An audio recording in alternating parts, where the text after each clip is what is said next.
stop me now, they won't stop me now, they won't stop me, no. They won't stop me now, they won't stop me now, they won't stop me, no.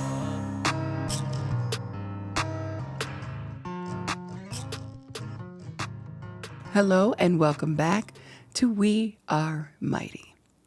How y'all doing today? How's the last few weeks been treating you? I know we missed an episode here a couple of weeks ago, but you know what? It was dealing with the anniversary of my son's death, dealing with the trial that was supposed to happen but didn't happen because they took it off the books, and going back to status hearings again after 3 years. And as the saying goes, life just been lifing. So I apologize. I missed y'all. I hope y'all missed me too. I don't know. I hope that you're still with me.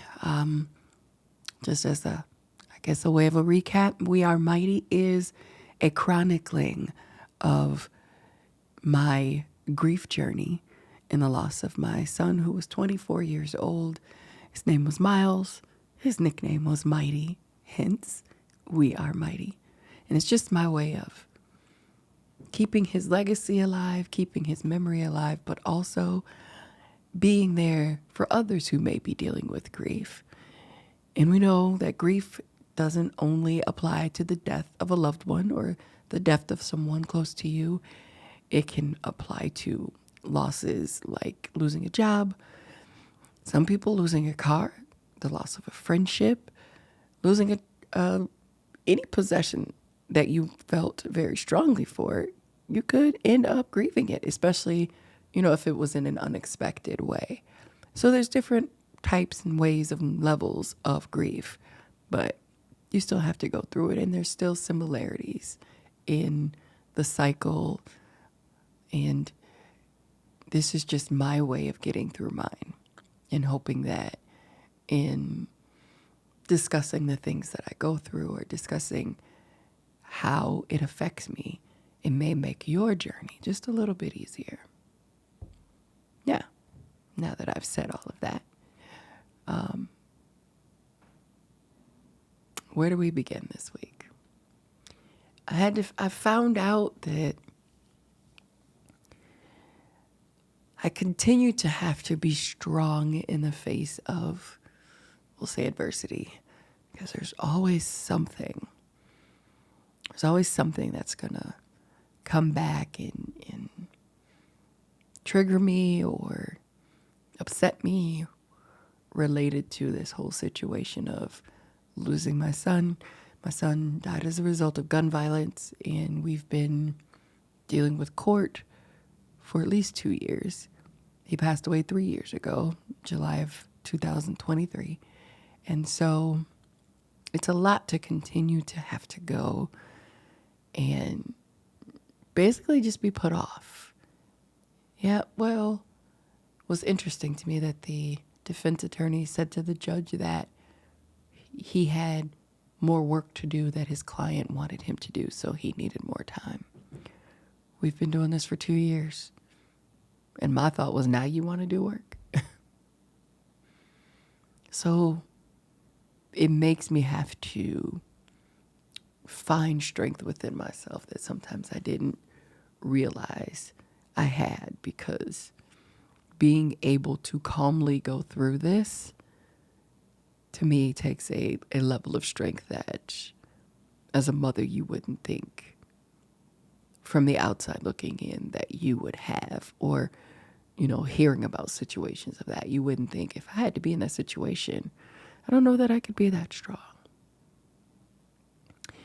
Back in April, I turned 50, and I had a party, celebrating myself, which is something I don't really do, but it was a milestone. And so, we threw something together. It was really nice.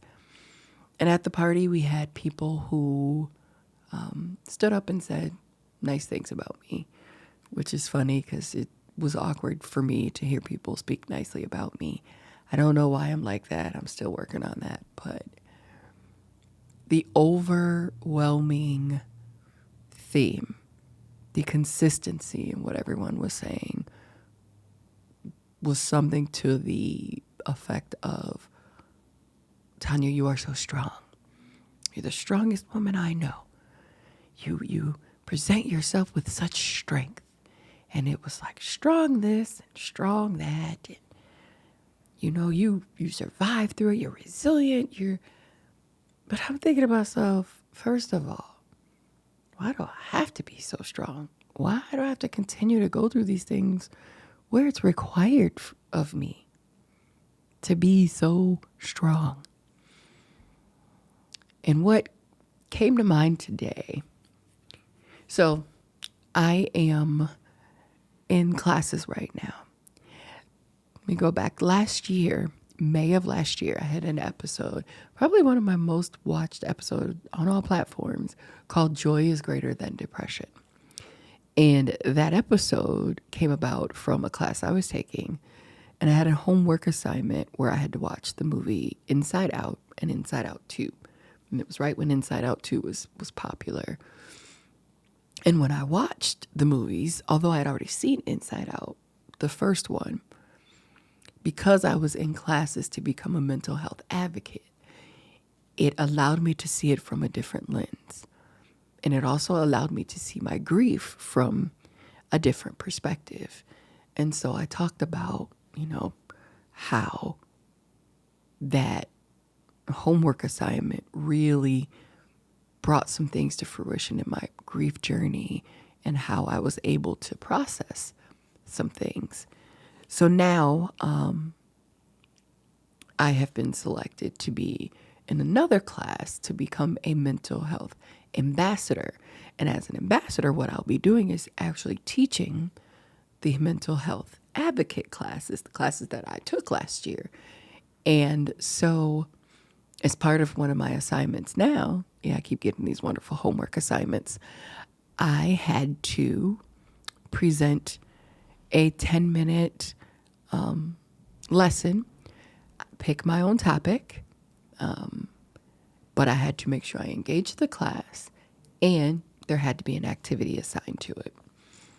And I'm mentioning that because I think the assignment, the topic that I came up with, ties in well to the whole aspect of what everyone said at my birthday party. And it's kind of where it came from. And it basically is check on your strong friends. Now we see that on social media all the time, memes, and people, it's fun to say, hey, check on your strong friends because you just don't understand. But it's true. When you are strong in so many different aspects of your life and you're dealing with so many things that could possibly break you, most times it's because you're forced to be strong. You don't necessarily want to be. You don't want to deal with the pain, the hurt that you're dealing with on what seems like a daily basis. But if you're not, everything will fall apart.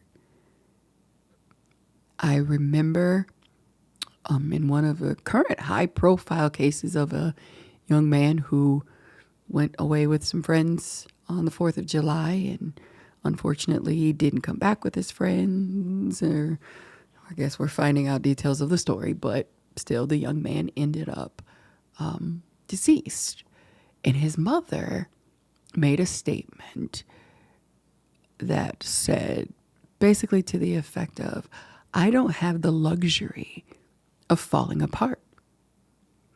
And that statement has resonated with me because I know with the situation that I've had to deal with, I very well could have fallen apart. But I don't have that luxury either. I have too many people that basically count on me. And yes, I know it's not healthy to carry everyone's weight or put everyone else's problems on yourself. But when you're a wife and mother, a lot of times that's what ends up happening. And the oldest daughter and the oldest cousin and all of that, it comes from many different directions. And, You want to be strong. You pride yourself on being strong and being able to stand up for your family. But it's not easy. And nobody knows what you deal with when you're behind closed doors, when you're home, when the dust settles, when you're in those quiet moments. Honestly, the worst moments when you are by yourself and everything that everybody's going through is going through your head, in addition to everything that you're going through yourself. So when you say check on your strong friends, it's definitely necessary, because people who are strong could be just one more incident away from losing it all. Now, as someone who is considered a strong person, you try to make sure that you don't lose it in that way. Actually, you try to make sure no one knows that you lose it in that way, if I'm honest. Because there are moments when you will. And they may be fleeting, and, it may be just a quote unquote moment of weakness. And then you deal with it, you brush yourself off, you clean yourself up, and you go back out into the world. Those are the things that happen in those silent moments, in those moments to yourself, in the moments when you're left alone with your thoughts and everything that goes through your head. And that is stressful. It's very hard to deal with. Now, when you think about it, even the quote unquote strongest of the strong are only strong for so long. Have you ever seen a strongman competition? They pile on the weights, right? 600, 700, 800 pounds. And you see them all in their knee pads, their protective gear, and got their gloves on and put the powder on and everything. They go up to the bar. They take a deep breath. They're doing all of this preparation for their competition. For someone who's having to be strong emotionally, a lot of times you don't get that chance to do all of the preparation, right? You don't get to, okay, I know this tragedy is about to happen. Let me take a deep breath and make sure that I'm ready to take it on. You don't get that chance. But in the strongman competition, they get to train. And yes, we get to, train when we are trying to take care of our mental health and make sure, that we are there for others and we have our own self-care. But it's still not the same, right? Especially, again, when it's something that's completely unexpected and catches you off guard. But back to the strongman. So they go through preparation, right? Gear on, right? Stance and everything. And they grab the bar, right? Pick it up with all that weight, pull it up over their head, and they hold it for how long? 2-3 seconds. And they drop it. When you are dealing with emotional baggage, you don't get to drop it like that. So if someone who is considered the world's strongest person can't even hold that weight for very long, how do you think it is for a person who is emotionally dealing with weight? We don't get to just say, okay, 2 seconds, I got this grief, I'm done. I wish I could. I really wish I could. But there's days where I may be walking down the street and that weight is thrown at me. You'll never see a strong man walking down the street and somebody throws that weight and he just catches it. Hey, all right, let me just hold it for... No, but that's going to happen to someone who's dealing with grief. That person that you think is so strong. Oh my gosh, look at how they handle it with grace. And they put their best foot forward. That's because we don't want you to see us in our weakened state. We don't want you to judge us in our weakened state. I got enough going on. I don't need your judgment.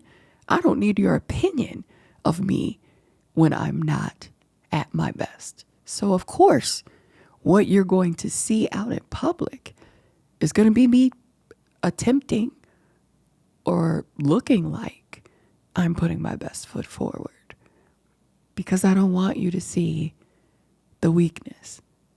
But that's my 2 to 3 seconds of holding the heavy weight. It's usually at least 8 hours of a work day, or adding in the hour before, hour after that I may have to interact with people at the grocery store or whatever. And, hey, how you doing? Always with a smile. That weight is heavy. It's heavy. So make sure you those people that you think are so strong and that you see out in public and see them carrying that weight, because they're still carrying it. Again, we can't just drop it. We just carry it in a way that you can't necessarily see it. It's okay to check on someone. Now, will you get the answer that you're looking for? It depends on what you're looking for. Because you may just get, I'm doing okay. Thank you for asking. But that really means a lot to a person who is dealing with so much. It's just difficult to express what you're dealing with, because honestly, if you really begin to express what you're dealing with, what you're feeling, what you're going through, you, as the person checking on them, may not want to hear it. And once it gets started, may not be easy to stop. May not be able to discuss it without tears. So it's painful. If that strong man holds that weight up longer than those few seconds, it's going to start to hurt. His arms will get sore. His legs will get sore. His back will get sore. You can't hold that for very long without having to release.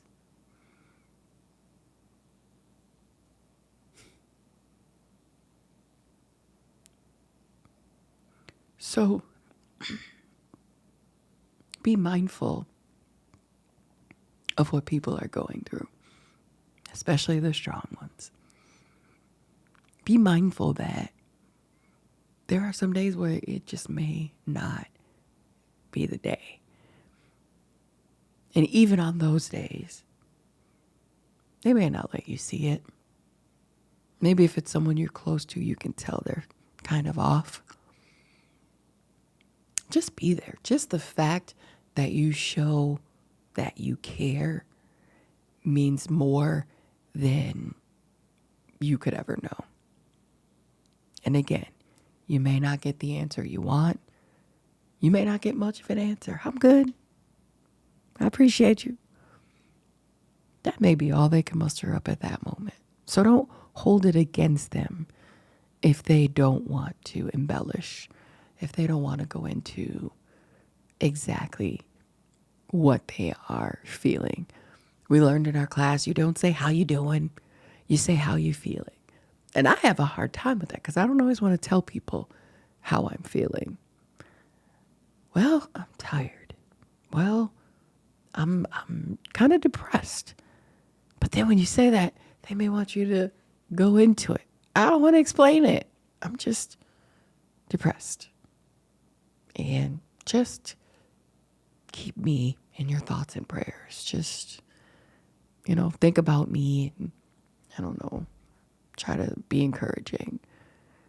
But it's difficult to express it all the time. And then you don't want to be sad all the time. You don't want to be in a state of depression all the time. And sometimes talking it out can pull you back into it. It can trigger you. So I say check on your strong friends. I like that phrase. But be ready for a possible 2-3 word answer. But at least you checked on them. Sometimes a hug can go a long way. Now, don't just randomly walk up and hug anybody because, again, you don't know what they're going through. You don't know if that's the day or not the day. Just, hey, do you mind if I give you a hug? Especially in the moments when out of nowhere that person seems to cross your mind. I have had so many times when someone just crosses my mind and I'm like, let me check on them. Hey, you crossed my mind. You good? And the response may be something like, wow, that's crazy. I just had this situation going on. Or man, I was just thinking about you, actually. I truly believe there's reasons for situations like that. And my husband's good for that. He'll be like, hey, so-and-so just crossed my mind. If you talk to them, let's check on them and make sure they're good. And there was one time when he did it and he didn't do it until the next day. And the person was like, man, I meant to call you last night. Like, it's crazy, but I do believe there's something to it. So continue to be there for the strong ones. Continue to be there for the weak ones. I don't know who needs it more, to be honest, because we don't really know how strong or how weak they actually are. You only know what they let you see. I wish more people would take that approach with social media. You only know what I want you to know. Some people just give too much of a glimpse into their life, too much of an insight.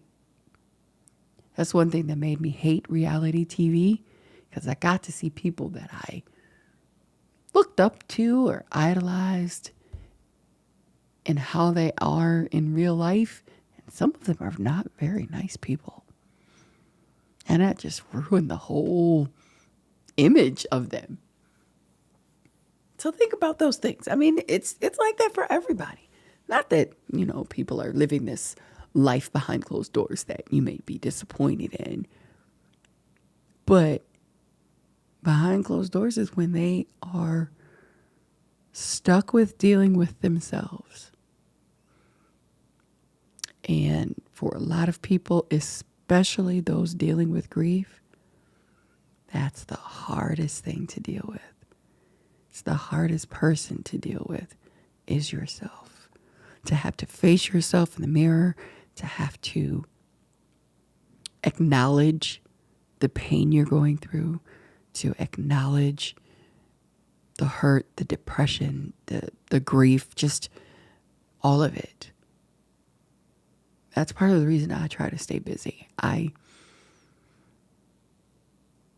can't say I don't have time, but I'd prefer not to deal with it too much. I try to, something triggers me, take that moment, deal with it, be done with it. But have those quiet moments where I'm probably going to be on my phone playing a game that engages my mind so I'm not aimlessly thinking about it, because that's just my approach. I can't say that it's yours or that it should be yours. And maybe it shouldn't be mine, but it's what's helping me through it right now. If you're that strong friend, I hope that someone checks on you regularly. I hope that someone is there to be your sounding board. And I hope you do have your days where you just dump all that you're holding, because you can't hold it forever. So the activity that I decided to add to my lesson on checking on your strong friends. Now, you've seen, I'm sure, or there have been several situations where the activity they have for people who are strong or for people who are going through things, they'll take a plate. And, you drop the plate on the floor and now it's broken, and that's supposed to represent their pain. But you could put the plate back together, right? You could glue it back together piece by piece, and it's no longer the same plate, right?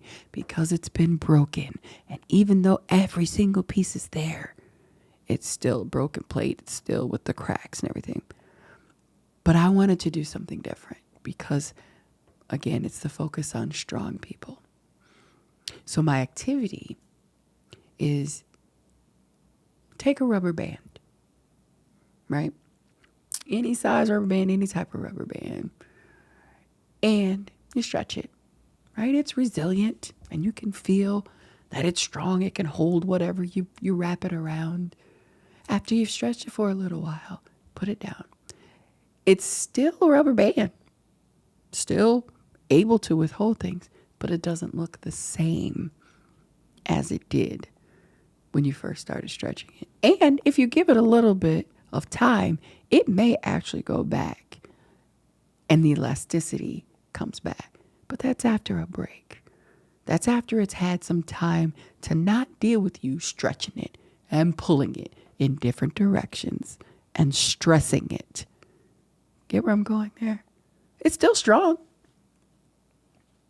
But when you continue to put that weight on it, to pull at it, it gets stretched into a whole different form. Again, it'll be strong. At some point, it may break. But for the most part, it's going to be strong. When you're doing ponytails, you twisted them rubber bands up and it holds them and you can reuse them. Some of them do break. That, to me, is how the strong people are. Strength is subjective because what's strong for one person may not be strong for somebody else. That person may not be able to be as strong as you are. But to their circle, oh my gosh, they're so strong. Same thing. You get rubber bands that are small and black, the big tan ones that are thick, those break too. After a certain amount of pressure, after a certain amount of stress. So think about that. When you think about people in your life who are so strong and resilient and they deal with everything with grace and I don't know how they make it through it. Maybe give them a break and allow their elasticity to reshape, to renew. And if you're that strong person, set your boundaries so that you have time to build your strength back up. I hope this all makes sense. I hope this is helpful to someone. I am the strong person in my family. I'm the one who holds everything. And so all of this just really resonated with me. And I just wanted to share it with others. So I think that's a good place to stop. We're here every other Friday, everywhere that you listen to and watch everywhere that you listen to podcasts, you can watch us on YouTube and Spotify. If you'd like to email me, wearemighty24@gmail.com. I'd love to hear from you. I'm still looking for guests. I'm still working on We Are Mighty 2.0. It's coming. Remember, in everything that you do, be true to yourself, be strong, and be mighty. We'll see you next time. They won't stop me now, they won't stop me now, they won't stop me, no.